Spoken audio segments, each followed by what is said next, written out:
How can one love a person yet share a bed with someone else? How is this feasible? And do you believe it's possible? My wife and I had a good life, kids, a home, a stable job. She never gave me any reason for concern. The only issue we faced was with our sexual relationship, and it was only after over 2 decades that I understood the true problem. On a Friday, I needed to drive across the city to transport urgent documents from my station to the police headquarters. I had been confined to desk duty for the past 2 weeks due to a shooting incident that involved my partner and me. The shooting was justified. We engaged a suspect who pointed a firearm at us, and actually, it was Jim who took the shot, not me. Nevertheless, both of us were restricted to desk duty until the Internal Affairs Department completed their inquiry. Completely bored with little else to do, I chose to swing by my house on the way. Helen had cooked a wonderful brisket for dinner the night before, and I planned to make a sandwich from the leftovers for lunch. It was only a slight detour from my path, and I was sure no one at the station would mind the extra time it took to run my errand. As I drove slowly down my street, I stopped my car in front of Mrs. Ferguson's house to admire her lovely flower garden, which she devoted 8 months a year to maintaining, and it was always impressive. Just as I was about to continue the last 50 yards to my house, I looked up and was shocked to see a man leaving through my front door. It was Mark Malik, a neighborhood resident known as a computer specialist who worked from home. I couldn't help but wonder why he was exiting my house at 11:30 in the morning. I watched as he walked casually around the corner and vanished from sight. Then I parked in front of my home and went inside. The house was quiet, but I thought I could hear the sound of a shower upstairs. As I climbed the stairs and entered my bedroom, I encountered an unpleasant shock. The bed was a mess, with pillows, sheets and blankets tossed around and a large damp patch in the center. Clearly, someone had been perspiring profusely in the room, which left no doubt about what Mark Malik had been doing in my home. From the bathroom, the sound of the shower continued, accompanied by Helen's cheerful singing, a typical sign of her happiness. Damn it! Anger welled up inside me, threatening to overwhelm my deep disbelief. Was my wife having an affair with a neighbor behind my back? Helen and I had been together for 24 years, and I thought our relationship was quite satisfying. We first met when I was still training at the police academy. She was helping with catering at my cousin's wedding and immediately captured my attention as the most adorable woman I had ever met. She was petite, attractively charming, not breathtakingly beautiful, but with an incredible figure. After some flirting, I managed to get her phone number, and following roughly a year of dating, we got married. For the most part, our marriage had been delightful. I worked for the department while Helen took on freelance catering jobs through a company owned by a high school friend. This setup allowed her a flexible schedule, making her a dedicated mother to our 2 daughters, Linda and Veronica. Linda had recently graduated from college and was employed in Chicago, while Veronica was a junior at Kenyon. They were remarkable children, and Helen was a wonderful mother to them. Helen and I shared a strong connection. Our values and family priorities were in sync, and we truly enjoyed spending time together.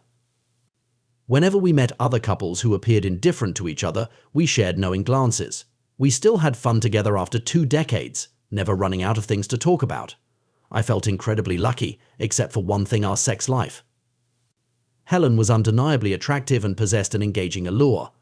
I will always cherish the excitement of seeing her body for the first time after months of dating. However, she was not inclined towards frequent sexual intimacy after our early months of marriage. I soon realized, to my disappointment, that Helen was comfortable with intimacy only about once every 10 days. This stood in stark contrast to the 3 to 4 times a week we began our marriage with, and I did not hold back from expressing my discontent. Over the years, this challenge emerged more frequently than any other. At one point, we even consulted a family therapist, particularly when our daughters were little.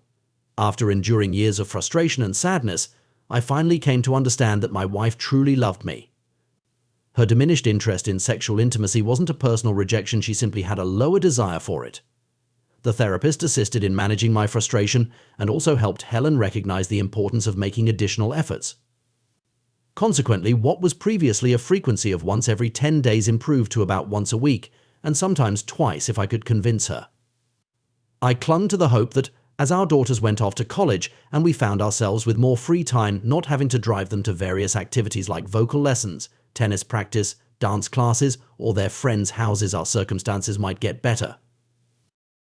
However, this hope was never realized. In fact, it became an even tougher challenge. Our intimate moments turned into disappointingly brief encounters.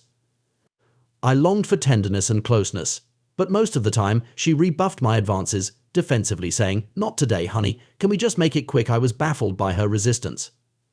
Aren't women usually the ones who seek more foreplay? Imagine the disappointment of not being able to fully enjoy time with your spouse for 3 months. You might be tempted to judge harshly, wondering why stay with someone who doesn't fulfill your needs.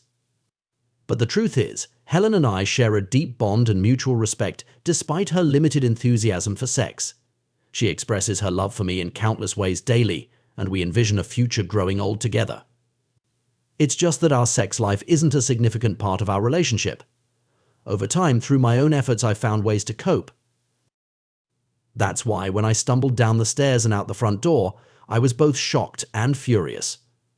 I knew that Helen loved me and I trusted her completely. She wasn't interested enough in intimacy to be unfaithful. So what on earth was happening? It took me less than 3 minutes to reach Mark Malik's house and ring his doorbell.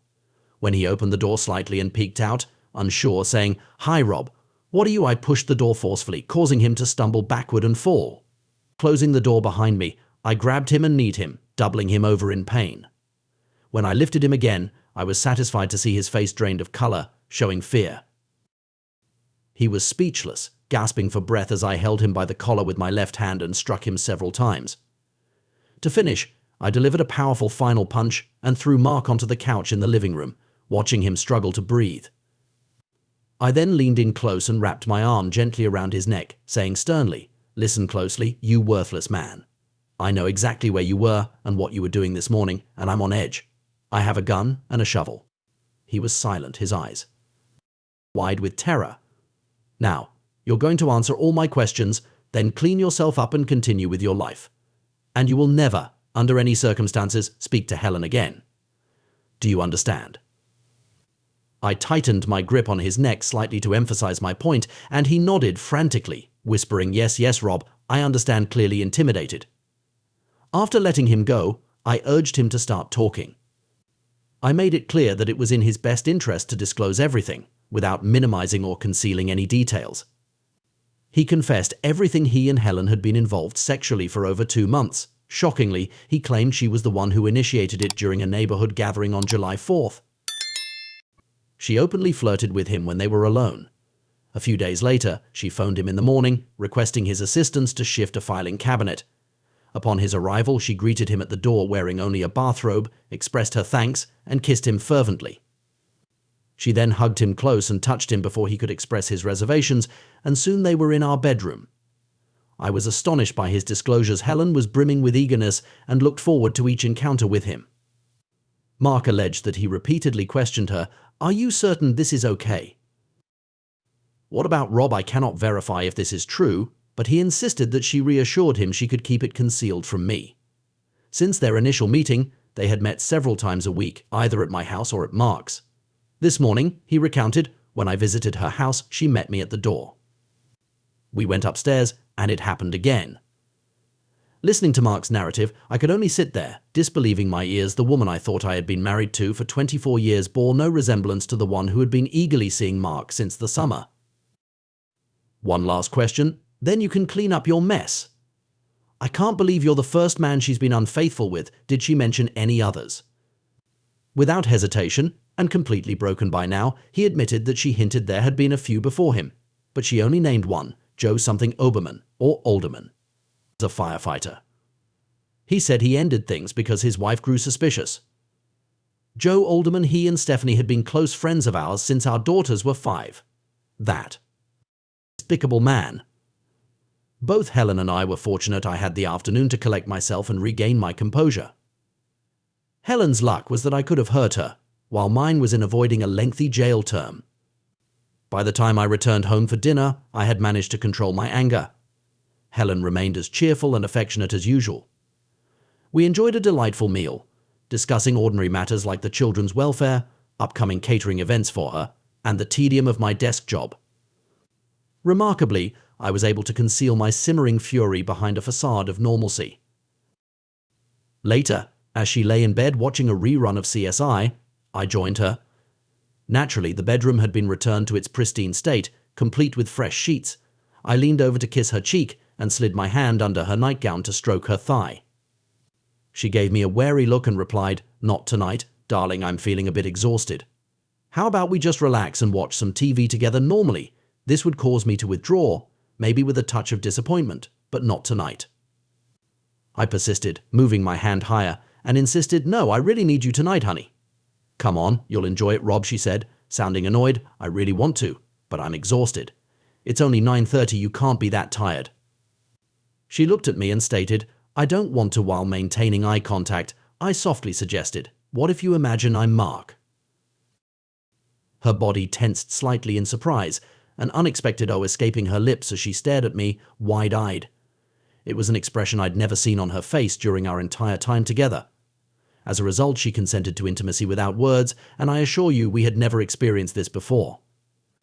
Afterward, I got out of bed without uttering a word to Helen or even looking back, and headed for the shower. When I emerged 15 minutes later, drying my hair with a towel, Helen was sitting up in bed again, having made the bed, put on her nightgown, and combed her hair. I could tell she had been crying. She looked at me sadly and started, "Rob, I'm so," but I interrupted her. "Let me speak first." Helen, I paused for a moment, staring at her icily. "I visited the house earlier today just before lunch and saw Mark Malik departing. Then I ascended the stairs and heard you showering and noticed the disarray in our bedroom. So spare me any excuses or attempts at deception, okay?" Her head hung low, a blush spreading across her cheeks. She nodded silently. "I'm not sure if our marriage can survive this storm," she gasped, her eyes wide with shock. "But if there's any chance, it starts with you being completely honest with me. Do you understand, Helen?" Tears started to well up in her eyes. "I'm so sorry, Rob. I can't believe I've done something so dreadful," she paused, overcome with sobs. "All I ask is for you to give me one more chance. I'll tell you everything, but please don't hate me." "Fine then. The whole truth about you and that man, what happened, where, when, how long, and why." She sobbed for a while longer, then wiped away her tears. "I never really noticed him until the July 4th picnic. Suddenly he was always there, bringing me drinks and hot dogs, being overly friendly. A few times when you weren't around, he started flirting, staring at me, and even touched my back subtly. But that was a few months ago. And I completely forgot about it until last week when he called and asked if he could come over to help with a recipe he was preparing for his new girlfriend. So he came over and we worked on the recipe together. I explained something to him and he was very appreciative. We had a cup of coffee and then I felt strange. Before I knew it, he carried me upstairs to the bedroom." She paused, tears streaming down her face again. I felt disoriented. I couldn't understand why this was happening or why he didn't stop when I said no.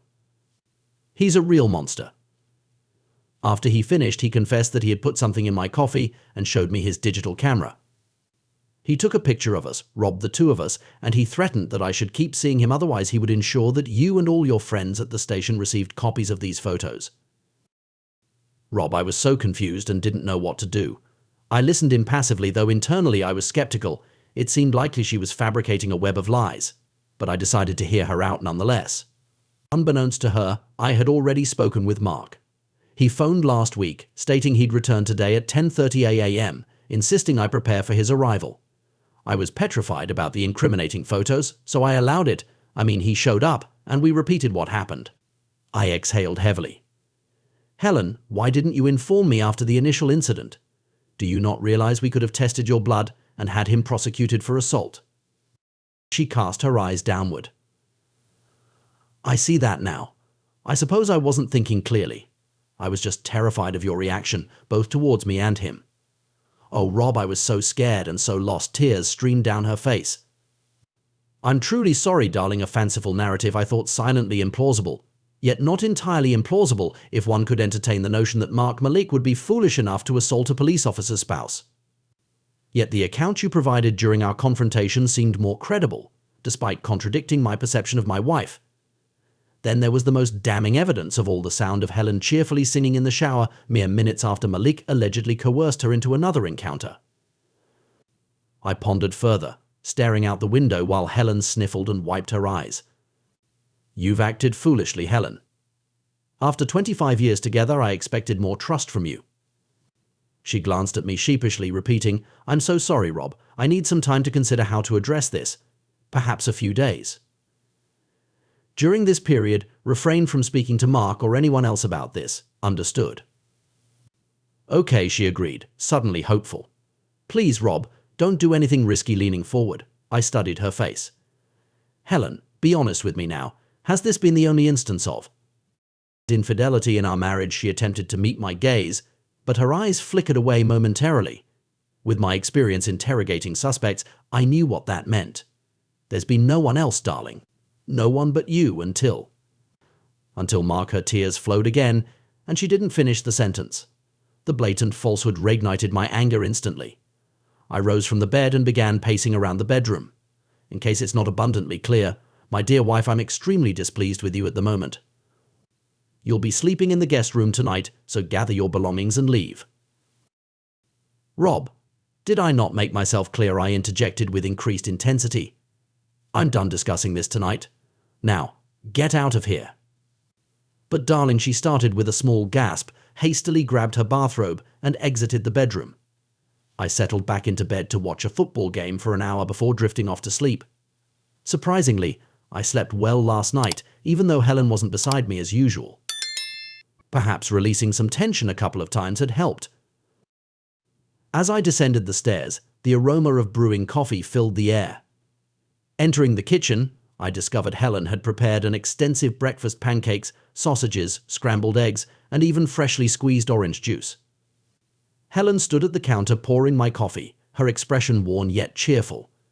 "Good morning, sweetie," she greeted me timidly, handing me the cup.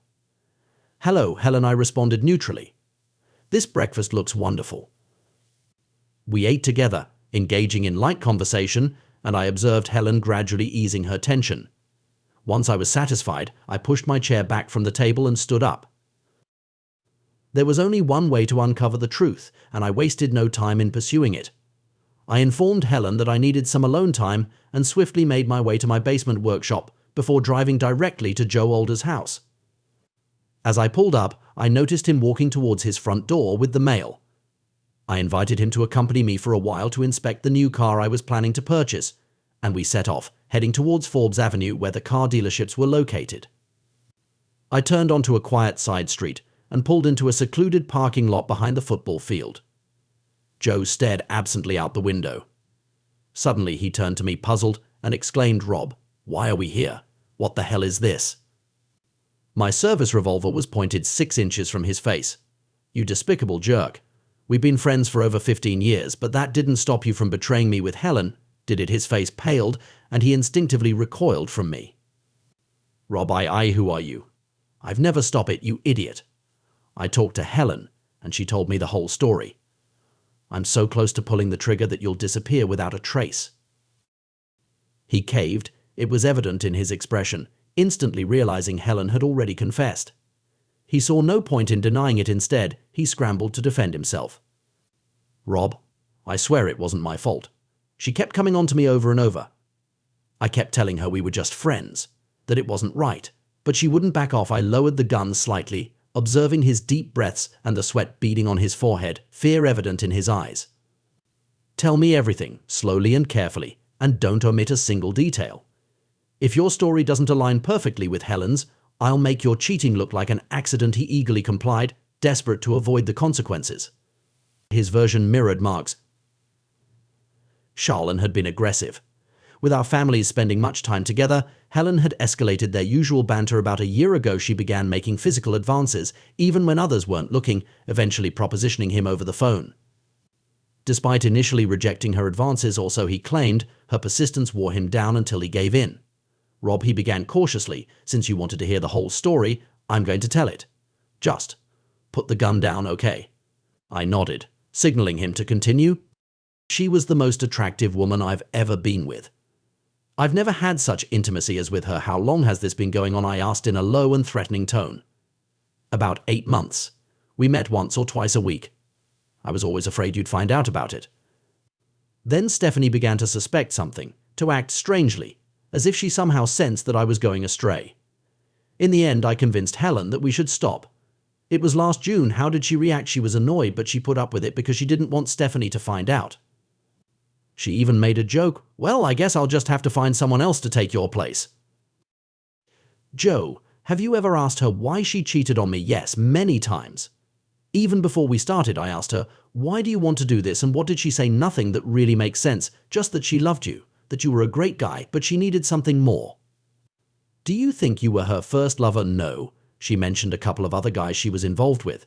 I didn't know any of them. I think she met one of them while she was catering a party or something. I leaned back and observed him. He averted his gaze, staring out the window. After a moment I spoke up. You really are despicable, you know that. I don't care how much she flirted with you, there was only one right thing to do, and you did the exact opposite.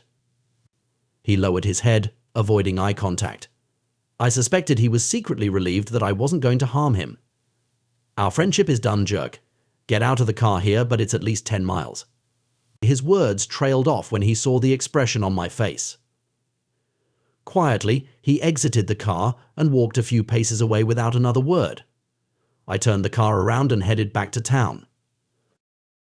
I returned directly to Joe and Stephanie's place, fortunate to find Stephanie there.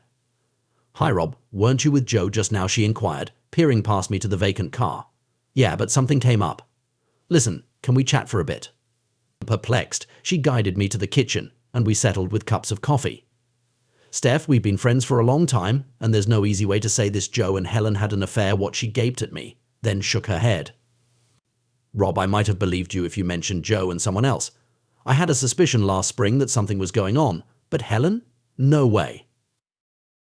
I retrieved the mini recorder from my shirt pocket, which I had discreetly placed before leaving the house. Without uttering another word, I rewound it and pressed play. We sat silently, listening together to my entire conversation with Joe. Several times I felt like crying, and I knew the tears would come later, but I maintained my composure. I observed Steph as her expression hardened, her lips tightening into an angry frown. I surmised that her marriage with Joe was probably as over as mine was. After the tape ended, we sat in silence for a few moments. Then I inquired whether any of what we just heard made sense to her. Not really, Rob. For years the four of us have simply been friends, you know. We've always joked around a bit. There were a few instances I recall when you playfully pinched my butt or ogled my chest in a swimsuit, but it was all in good fun, and we all understood that. But this, like I mentioned, Joe's behavior was suspicious enough last spring that it's believable he was cheating on me. But Helen? She's the last person I would have ever suspected him of being involved with. She gave me a suspicious look suddenly. Good grief, Rob. You didn't come here to make advances on me, did you? Some sort of revenge hookup or what? For heaven's sake, Steph, I thought you knew me better than that. We've been friends for a long time. You know I care about you. Do you honestly think I'm that much of a jerk? She began to weep, expressing, I'm sorry, Rob. I suppose I'm a bit of a wreck at the moment, not thinking straight. It's difficult right now to hold a favorable view of men, if you catch my drift. Please, Steph, remember that both you and I are the ones who have been wronged. You're undoubtedly a beautiful woman, and you know I'm drawn to you, but that's not the point here. I needed you to understand what kind of person your husband really is. I'm going to kick Helen's cheating behind out of my house, and if there's any way I can support you in dealing with Joe, I'm more than willing to do it. I wanted you to know the truth, and to know that I'm on your side. That's the sole reason I'm here. Believe me, still in tears, she approached and sat on my lap right there in the kitchen. She wrapped her arms around me, rested her head on my shoulder, and cried. After a few minutes, we were both in tears. We probably stayed like that for half an hour. On the nearly 6-hour journey to Chicago, I had ample time to reflect. The depth of Helen's betrayal was unfathomable to me. It was evident that she had engaged in numerous affairs, some of which she instigated herself. These clandestine liaisons had persisted for weeks, if not months. What hurt me the most, surpassing all other betrayals, was the shameless affair with these other men. While with me, she experienced inhibitions, an unwillingness to explore, and even refused intimacy. For years, I silently endured this struggle. Nevertheless, she was discovered along with Mark, Joe, and undoubtedly others. As I departed Stephanie's house, my mind wrestled with two resolutions. Firstly, my marriage was irretrievably shattered, and Helen would soon regret her actions. Secondly, I needed to confide in my daughters first. Upon reaching Linda via cell phone, she welcomed my unexpected visit with joy. Over a meal at a nearby diner, she updated me on her new job and the fluctuations of her relationship with Chad. Then, she confronted me, sensing my underlying tension. "All right, Dad, spill it. I'm glad you're here, but there's clearly more to this visit than meets the eye. You've been on edge since you arrived, like you've had 4 cups of coffee too many this morning." I leaned in close and spoke softly. "Darling, I need to tell you something important before anyone else does. Your mother and I are separating.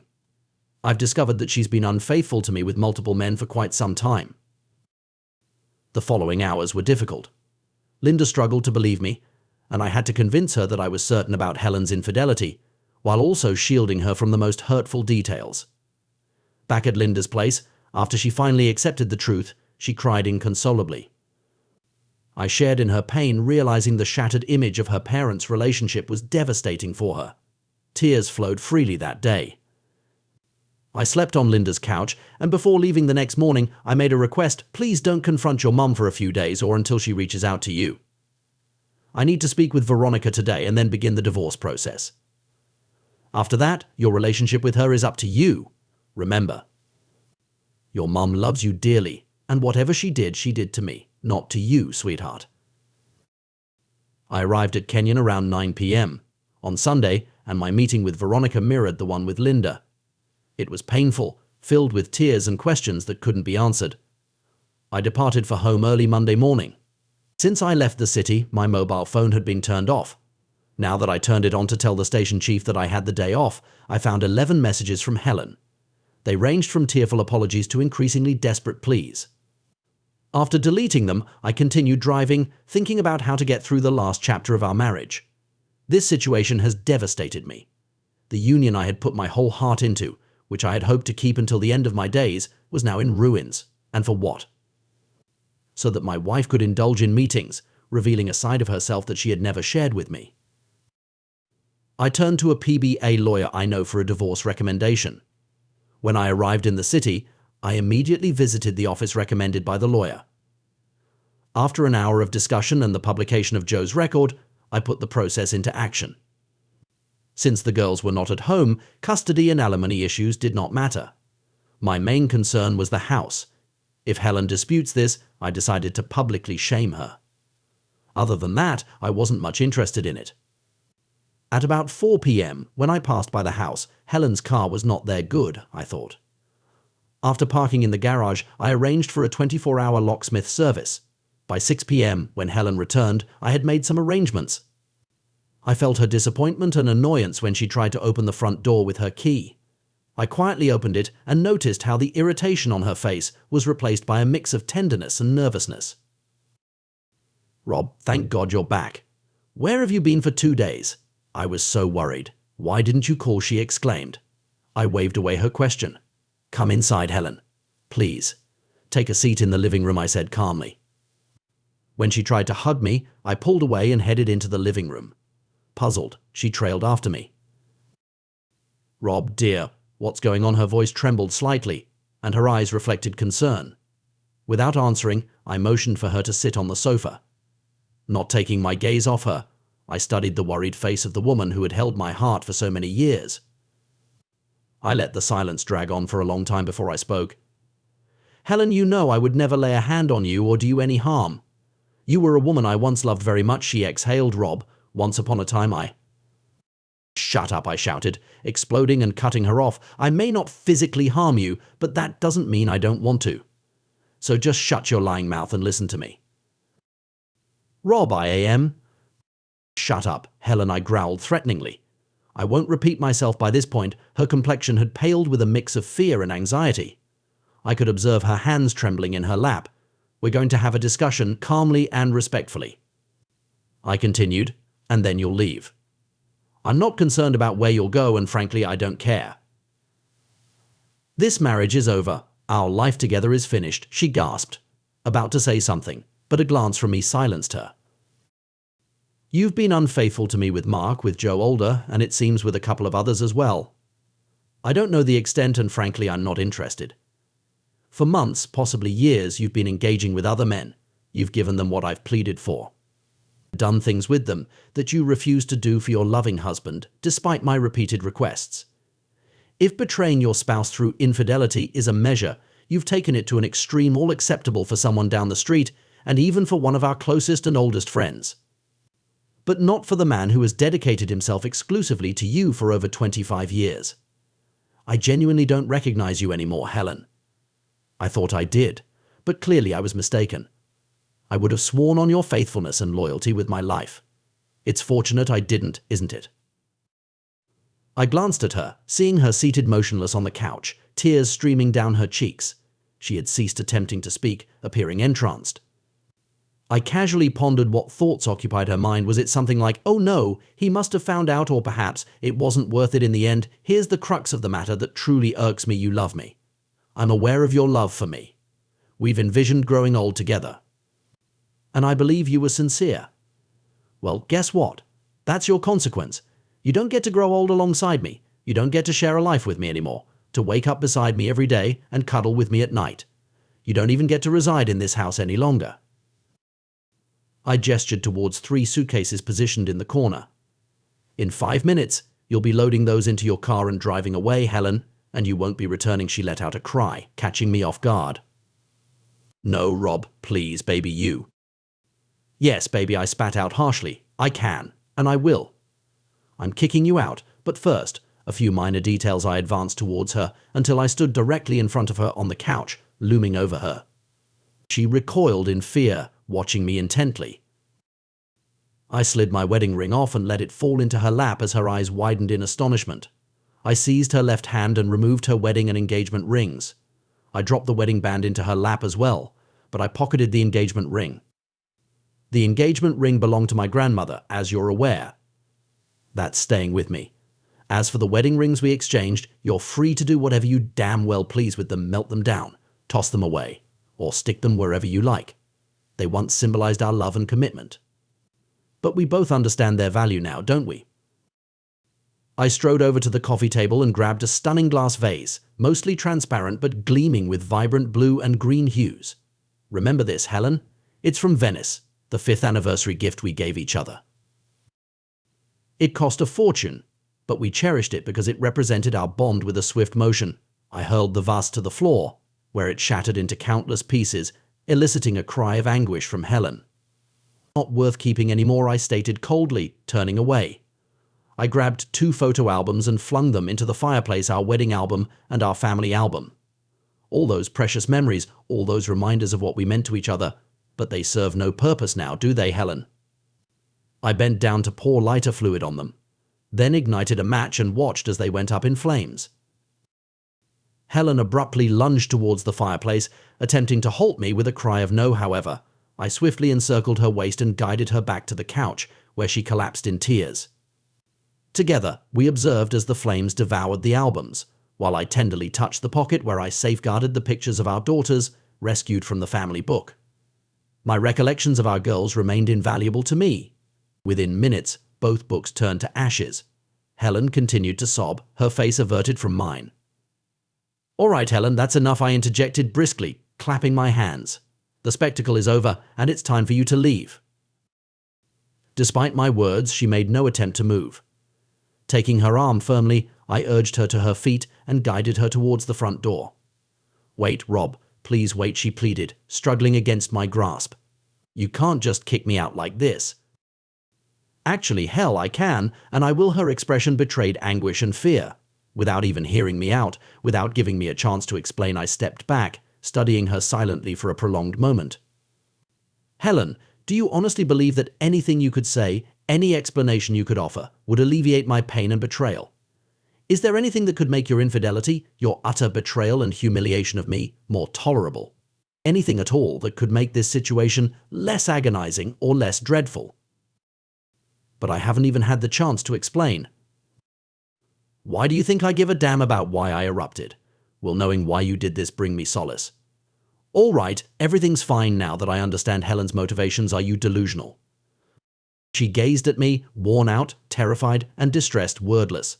Then, after a prolonged moment, she uttered, "But what about the girls I visited, Linda and Ronnie, over the weekend? They're aware of your infidelity and my decision to divorce you." "Oh no," she exclaimed, collapsing onto the floor in tears. I observed her for a while, my cherished wife, the mother of my children, my life companion, my closest and most trusted friend for 25 years. Then I left her there, sprawled on the floor in the hallway, as I loaded her luggage into the car trunk.